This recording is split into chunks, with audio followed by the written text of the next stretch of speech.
राजू शेट्टींसह 9 जणांना 14 दिवसांची न्यायालयीन कोठडी, येरवडा जेलमध्ये रवानगी। राजू शेट्टींचा समाज काढल्यानं कृषीमंत्री शरद पवारांवर सर्व स्तरातून टीकेची झोड।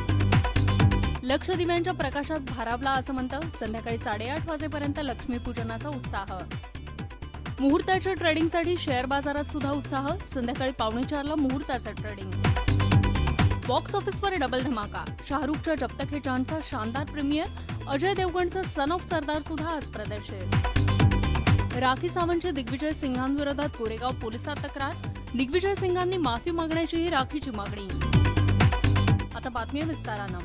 ऊस दरासाठी आंदोलन सुरू करणाऱ्या स्वाभिमानी शेतकरी संघटनेचे नेते राजू शेट्टी, सदाभाऊ खोत, सतीश काकडे यांच्यासोबत इतर 6 जणांना 14 दिवसांची न्यायालयीन कोठडी सुनावण्यात आली आहे। चक्काजाम आंदोलन करण्यापूर्वी पोलिसांनी राजू शेट्टींसोबत इतरांना ताब्यात घेतलं, मात्र त्यांनी जामीन नाकारल्यामुळे सर्वांची रवानगी येरवडा तुरुंगात करण्यात आली आहे। ऊस दर आंदोलनावरून कृषीमंत्री शरद पवार यांनी बारामतीत केलेल्या टीकेमुळे नवे वादंग उभे राहिले आहेत।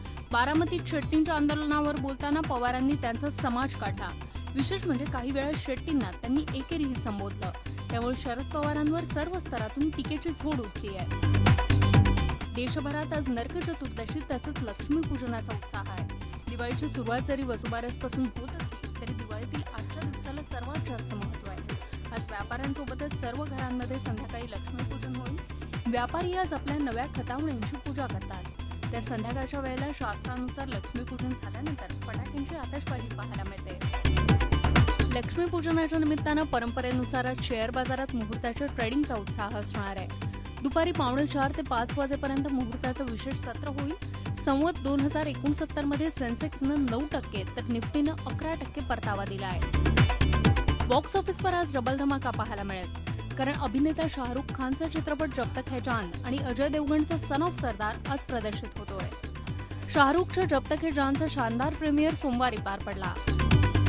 अभिनेत्री राखी सावंतनं काँग्रेस सरचिटणीस दिग्विजय सिंग यांच्या विरोधात गोरेगाव पोलीस ठाण्यामध्ये तक्रार दाखल केली आहे। तसंच दिग्विजय सिंगांनी माफी मागावी अशी मागणी सुद्धा राखीनं केली आहे। अरविंद केजरीवाल आणि राखी सावंत हे दोघे सारखेच आहेत। ते दोघेही एक्सपोज करण्याचा प्रयत्न करतात, मात्र त्याचा काहीच उपयोग होत नाही असं दिग्विजय सिंग यांनी म्हटलं होतं।